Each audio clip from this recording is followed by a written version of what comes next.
joining us now is former FBI agent and special agent in charge of the DOJ, Ken Strange, along with retired NYPD detective and CEO of Brosnan Investigative Group.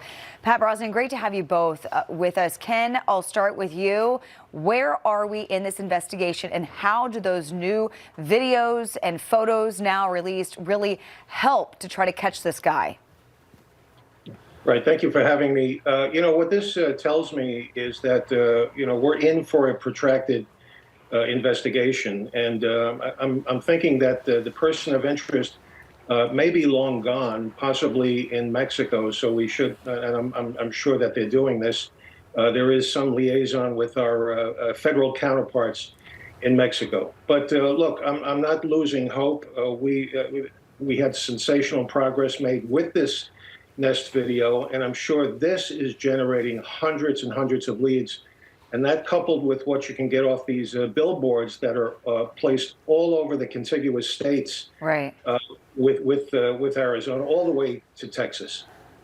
Yeah, Pat, the thing that struck me about this video is that we probably shouldn't have even seen it. Without the FBI, and maybe NYPD could probably do it too because it's so large, but not many local police organizations could get this kind of video recreated out of the cloud that wasn't subscribed to.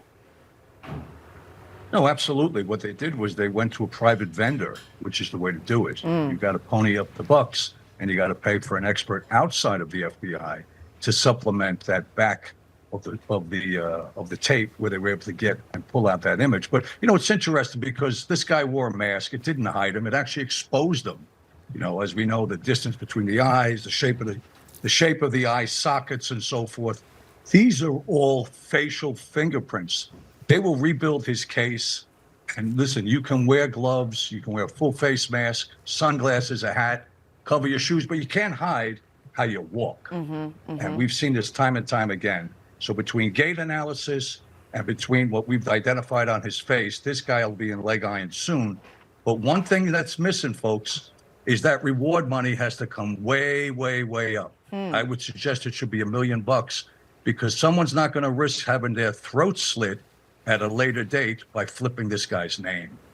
Ken, do you think that's something that they would do, is raise it to possibly $1 million? I don't know about $1 million, but maybe something in the range of $250,000, but they've got to raise it.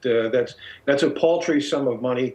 If they do raise it, there's going to be a lot more interest to take the chance to call in and identify people. But still, again, I'm hopeful, because you're looking at the person's his gloves, his backpack, his mask.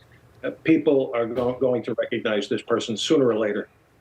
Yeah, I mean, to that point, Pat, it seems like it wasn't that long ago when we were all looking for the eyebrows that eventually allegedly became Luigi Mangione. I mean, is this going to be the way of modern policing, crowdsourcing information based on all the surveillance that we get everywhere? Well, absolutely. If we don't enlist the 660 million individual eyes and ears across this great country as our partners to help identify when bad guys go on the run, we'll never be able to do it. The domain awareness system at the NYPD is the best in the business. Ray Kelly, the great commissioner, put it together with Bill Gates back in '07. And that's precisely what you're seeing happening now.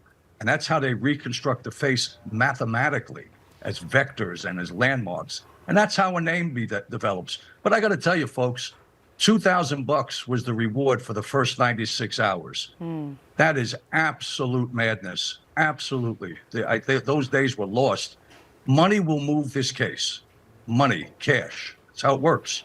I mean, it makes sense, right? As you said, someone's not going to get their throat slit for 50 grand, but they might think twice for $1 million if they do raise that as well. Ken, just about a minute left. What needs to happen here to get that big break in the case that obviously authorities need?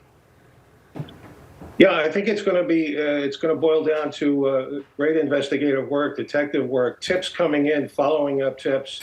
And Pat mentioned something that's very interesting to me. You're going to have analysis, biometric analysis, as he mentioned, the gait, also the eyes. Why not look at the eyes, and maybe we'll be able to come up with a suspect. Yeah, someone out there knows something. All right, Ken, Pat, thank you for your expertise this morning. Appreciate it. My pleasure. Thank you.